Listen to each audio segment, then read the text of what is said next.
زاد ہے، باپ سے پوچھ لے تو ٹھیک ہے، مہربانی ہو دی، اور اگر نہ پوچھے وہ باپ کی پگڑی کو اچھال کر گھر کی دہلیز کو کراس کرے اور جس سے چاہے اپنا نکاح کر لے، اللہ کی قسم یہ نکاح نہیں ہے، یہ زنا ہے۔ آئیے امام الانبیاء کے فرامین سنتے ہیں۔ مسند احمد میں، ابو داؤد میں، ترمذی میں، ابن ماجہ میں ہے، رسول کریم صلی اللہ علیہ وسلم نے فرمایا لا نکاح الا بولی، ولی کے بغیر نکاح نہیں ہوتا۔ اگر لڑکی کا ولی راضی نہیں، لڑکی کو یہ اتھارٹی نہیں کہ وہ اپنا رشتہ کسی اور سے اپنی مرضی سے طے کر لے، جس کے ساتھ چاہے اس کو زندگی کا لائف پارٹنر بنا لے، شریعت محمدیہ اس کو اجازت نہیں دیتی۔ نکاح ہی نہیں ہوتا جب تک ولی راضی نہ ہو۔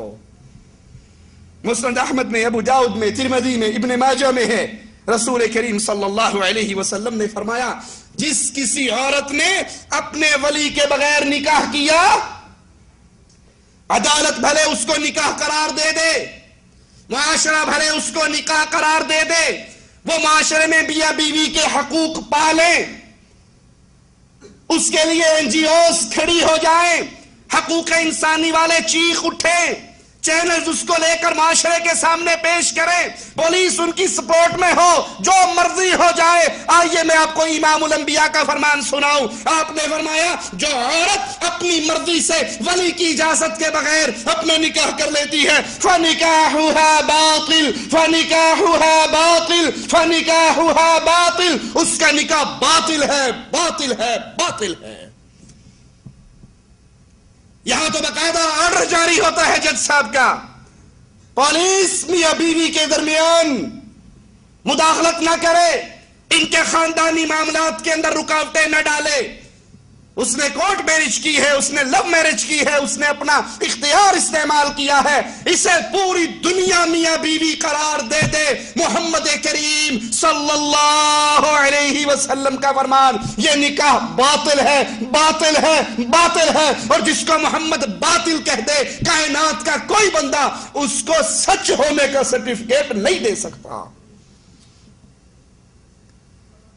اللہ کے لیے غور کیجئے، اللہ کے لیے سوچئے، معاشرے میں ہونے والے ان نکاحوں کے بارے میں غور کیجئے اور ان کے اسباب پر بھی غور کیجئے۔ کہیں اس نکاح کا سبب میں تو نہیں، کہیں اس نکاح کے پیچھے میری سستی تو نہیں، کہیں یہ میری بیٹی جو آج میری پگڑی پھلانگ کر گھر سے نکلی ہے، یہ میری بچی جو دہلیز کراس کر کے نکلی ہے، یہ اپنے کالج کے بوائے فرینڈ کے ساتھ بھاگی ہے، یہ کزن کے ساتھ بھاگی ہے، کہیں اس کے پیچھے میرے وہ جملے تو نہیں مولوی صاحب پرانیاں گلاں کر دے ہو، پردہ ہونا چاہیے۔ اب تو کون سی صدی جا رہی ہے، کون سا ماحول ہے، کون سا معاشرہ ہے؟ روشن خیالی کے دور میں بوسیدہ اسلام کی باتیں کرنے والے مولوی، روشن خیالی کے ایام میں روشن خیالی کے روشنی کے روشن مینار کو دیکھتے ہوئے آپ ابھی تک وہ پرانی باتیں لے کر بیٹھے ہیں، کزن سے پردہ ہے، دیور سے پردہ ہے، جیٹ سے پردہ ہے۔ ارے یہ تو ہماری خالہ کا بیٹا، یہ پھوپھی کا بیٹا، یہ ماموں کا بیٹا، یہ کزن، یہ بچپن کے دوست، یہ اکٹھے کھیلنے والے، یہ اکٹھے پڑھنے والے، یہ اکٹھے باتیں کرنے والے، ساری ساری رات گپے مارنے والے، آپ وہ پرانی باتیں لے کر بیٹھے ہیں کہ ان سے پردہ ہونا چاہیے۔ آپ پرانی باتوں کا ذکر کرتے ہیں، چہرہ چھپا ہوا ہونا چاہیے، چہرے پہ چادر ہو، چہرے پہ نقاب ہو۔ ارے مولوی صاحب آپ کو کیا پتا، شرم تو حیا تو آنکھ میں ہوتی ہے، پردہ تو دل کا ہوتا ہے۔ کہیں ہمارے اس سارے بدکاری کے سفر کے اندر میں مجرم تو نہیں کہ میں نے اپنی بیٹی کو وہ ماحول دیا، اس کا انگلش کا ٹیوٹر، فزکس کا ٹیوٹر گھر میں آئے، وہ دونوں اکیلے بیٹھ کے کمرے میں تعلیم کا معاملہ چلائے، بابا اور ماما اس کے لیے چائے بنا کر دے کر آئے، اور یہ ٹیوٹر بن کر آنے والا داماد بن کر گھر سے نکل جائے۔ صبح کو فون آ جائے، امی ابو آپ کو ہماری پرسنل لائف میں مداخلت کرنے کا حق نہیں، میں بالغ ہوں، میں نے اپنا لائف پارٹنر چن لیا ہے، اس کو کائنات اس کا خاوند قرار دے دے۔ محمد کریم فرما رہے ہیں اس کا نکاح باطل ہے، اس کا نکاح باطل ہے، اس کا نکاح باطل ہے۔ نبی کریم علیہ الصلوۃ والسلام کا یہ فرمان سب عورتوں کے لیے ہے، وہ دیہاتی عورت ہو یا شہری، وہ ان پڑھ ہو یا پڑھی لکھی، وہ کمزور ہو مالی طور پہ یا مال کے اندر فراوانی ہو، ہر حال کے اندر وہ کماری ہو یا بیوہ ہو، اگر وہ ولی کی اجازت کے بغیر اپنے آپ اپنا نکاح کرواتی ہے، وہ اللہ کے نبی کے فرمان کے مطابق یہ نکاح نہیں۔ اور یاد کر لو امام الانبیاء علیہ الصلوۃ والسلام، امام الانبیاء علیہ الصلوۃ والسلام کے بارے میں کفار مکہ کے ان جملوں کو کہ اے محمد علیہ الصلوۃ والسلام تو ہم سے پوچھتا ہے اگر میں یہ کہوں اس پہاڑی کے پیچھے ایک لشکر تم پہ حملہ کرنے والا ہے، میری بات کو مانو گے یا ٹھکرا دو گے؟ کفار مکہ نے کہا تھا اے محمد علیہ الصلوۃ والسلام تیری بات کو کیوں نہیں مانیں گے؟ ہم نے 40 سالہ زندگی میں ایک مرتبہ تجھے جھوٹ بولتے نہیں دیکھا، تو جب بھی بولتا ہے سچ بولتا، تو خوشی سے بولے تو سچ، تو محبت سے بولے تو سچ، تو غصے میں بولے تو سچ، تو گھر میں بولے تو سچ، تو دوستوں میں بولے تو سچ، تو مذاق میں بولے تو سچ۔ محمد مذاق میں بھی جھوٹ۔ ایک نے آ کر کہا تھا یا رسول اللہ صلی اللہ علیہ وسلم مجھے ایک اونٹ دے دیجئے، سفر میں ضرورت ہے۔ آپ نے کہا میں تجھے اونٹ نہیں دوں گا، اونٹنی کا بچہ دوں گا۔ اٹھ کر جانے لگا اللہ کے نبی میں نے تو سفر کے لیے مانگا ہے، اونٹنی کے بچے کو پالنا ہے میں نے۔ آپ نے کہا وہ اونٹنی کا بچہ جتنا مرضی بڑا ہو جائے رہے گا تو اونٹنی کا ہی بچہ۔ امام الانبیاء تو مذاق میں بھی جھوٹ نہیں بولتے تھے۔ ایک بوڑھی عورت نے آ کر کہا اللہ کے نبی دعا کرو میں اللہ کی جنت میں داخل ہو جاؤں گا۔ آپ نے کہا کوئی بوڑھی جنت میں نہیں جائے گی۔ وہ روتی بھی پریشان ہو کے اٹھنے لگی۔ آپ نے کہا پریشان کیوں ہوتی ہے؟ جنت میں داخل ہونے والی بڑھاپے کی عمر میں داخل نہیں ہوگی، جوانی کی عمر میں داخل ہوگی۔ اگر اللہ کے حبیب علیہ الصلوۃ والسلام صرف ایک مرتبہ ہی کہہ دیتے کہ ولی کی اجازت کے بغیر ہونے والا نکاح باطل ہے، اس کے باطل ہونے میں کوئی شک ہو سکتا تھا؟ کیونکہ نبی کی ذات وما ينطق عن الهوى ان هو الا وحی یوحى، ہر بندہ اپنی مرضی سے بولتا ہے، محمد شریعت کی بات رب کی مرضی سے کرتے ہیں، وہ تو وحی سے بولتے ہیں۔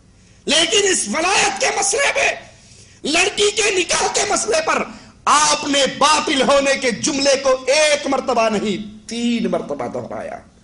اس کا نکاح باطل، اس کا نکاح باطل، اس کا نکاح باطل۔ وہ کورٹ میرج ہو تب بھی باطل، وہ لو میرج ہو تب بھی باطل، وہ کزن کے ساتھ بھاگ جائے تب بھی باطل، وہ بوائے فرینڈ کے ساتھ بھاگ جائے تب بھی باطل۔ اگر اس کا ولی موجود ہے نکاح ٹھیک ہے، ولی نہیں ہے تو نکاح ٹھیک نہیں ہے۔ اور یاد کر لیجئے یہ ولی کی شرط خفیہ عشق مشوقی اور سچی شادی کے درمیان ایک دیوار ہے۔ اگر ولایت کی شرط نہ ہو تو جو چاہے انڈر گراؤنڈ جسے مرضی رابطے کر لے، یہی وہ دیوار ہے، یہی وہ حد فاصل ہے کہ اگر میرا نکاح مانگنا ہے میرے باپ سے مانگو، میرا ہاتھ مانگنا ہے تو میرے باپ سے مانگو۔ یہ باہر سے رشتوں کو، رابطوں کو، تعلقات کو اسلام روک رہا ہے۔ نکاح میں ولی کی شرط کے بارے میں شیخ الاسلام ابن تیمیہ رحمہ اللہ فرماتے ہیں قرآن کریم میں 1 سے زیادہ مقام اور سنت حبیب علیہ الصلوۃ والسلام میں بھی 1 سے زیادہ مقام اس بات پر دلالت کرتے ہیں، اور یہی صحابہ کا طریقہ ہے۔ امام الانبیاء کے دور میں، صحابہ کرام کے دور میں ایسی کوئی مثال نہیں ملتی کہ کسی عورت نے اپنا نکاح خود کر لیا ہو۔ نبی کے دور میں ایسی کوئی مثال نہیں ملتی، اور یہی وہ بات ہے جو نکاح اور پوشیدہ یار بنانے کے درمیان میں ایک رکاوٹ ہے۔ امام عبد الرزاق رحمہ اللہ بیان فرماتے ہیں اکرمہ بن خالد کے حوالے سے کہ کچھ لوگ چلے، راستے میں ملے، قافلہ بن گیا، ان میں سے ایک بیوہ عورت، اس نے اپنا معاملہ اپنے ولی کی بجائے کسی اور شخص کے ہاتھ میں دے دیا۔ ولی کو چھوڑ کر غیر ولی کے حوالے کر دیا، تو جتھے چاہے میرا نکاح کر دیں، یہ حق تو ولی کا ہے، یہ غیر ولی کو نہیں مل سکتا۔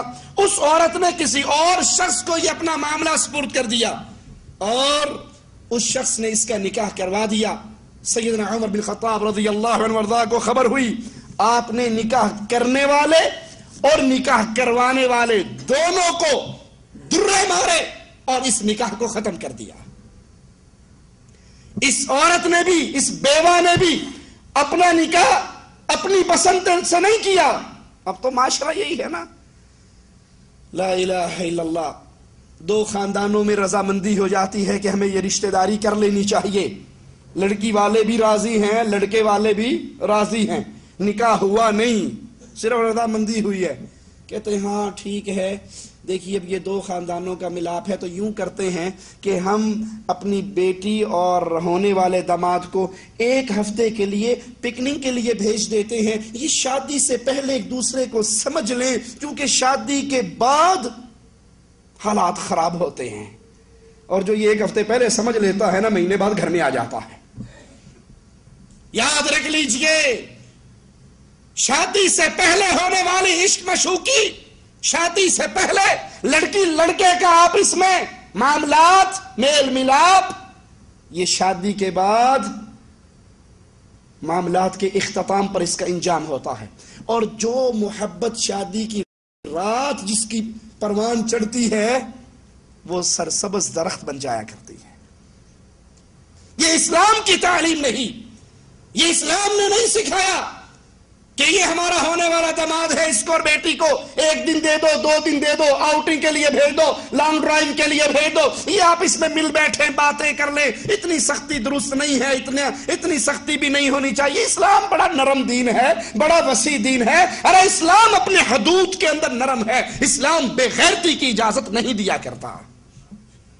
امام الانبیاء کے دروازے پہ آنے والا آیا تھا، اندر جھانکا تھا، امام الانبیاء لوہے کی کنگھی سے کنگھی کر رہے تھے، اور جب آپ باہر آئے آپ کو اندازہ ہوا کہ اس نے اندر جھانکا ہے، کہا اگر مجھے پہلے پتہ لگ جاتا میں یہ کنگھی مار کے تیری آنکھ کو پھوڑ دیتا۔ دین اسلام دین غیرت ہے، دین اسلام حمیت کا نام ہے، یہاں پر اس بات کی اجازت نہیں۔ امام عبد الرزاق رحمہ اللہ سیدنا ابو ہریرہ کا قول نقل کرتے ہیں، سنیے، عورت اپنا نکاح خود نہ کروائے، کاش نبی کے یہ فرامین، آپ کے صحابہ کے یہ ارشادات جن کے ہاتھ میں قلم ہے ان تک بھی پہنچ جائے، جو ولی کی شرط کو ٹھوکر مار کے لڑکیوں کو بدکاری کی اجازت دیتے ہیں، صرف اجازت نہیں دیتے، این جی اوز والوں کو پیسے دے کے ان کو باہر بھی بھیج دیتے ہیں کہ جیڑا کام تسی کیتا ہے نا اس معاشرے چ نہیں رہ سکتے، سور کھانے والی قوم کے پاس جا کے رہ سکتے ہو، جہاں پر ہر کوئی آزاد ہے، جہاں پر 16 سال کے بعد لڑکی بوائے فرینڈ کی انگلی پکڑ کے کمرے میں آتی ہے اور ان کی ماں ان کے لیے چائے بسکٹ لے کے ان کے سامنے رکھتی ہے۔ یہ بے غیرتی کا معاشرہ ہے، یہ دین اسلام کا معاشرہ نہیں ہے۔ دین اسلام کا معاشرہ، ایک مسلمان عورت ایک یہودی کے دکان پہ سودا لینے کے لیے جاتی ہے، وہ یہودی کہتا ہے تو پہلے کھلے چہرے سے آیا کرتی تھی، اب بھی اپنا چہرہ کھول دے۔ یہ مومنہ کہنے لگی پہلے اسلام میں پردے کے احکامات نہیں آئے تھے، اب پردہ فرض ہو چکا ہے، میں اپنے چہرے کو نہیں کھول سکتی۔ یہ اس کو بہانے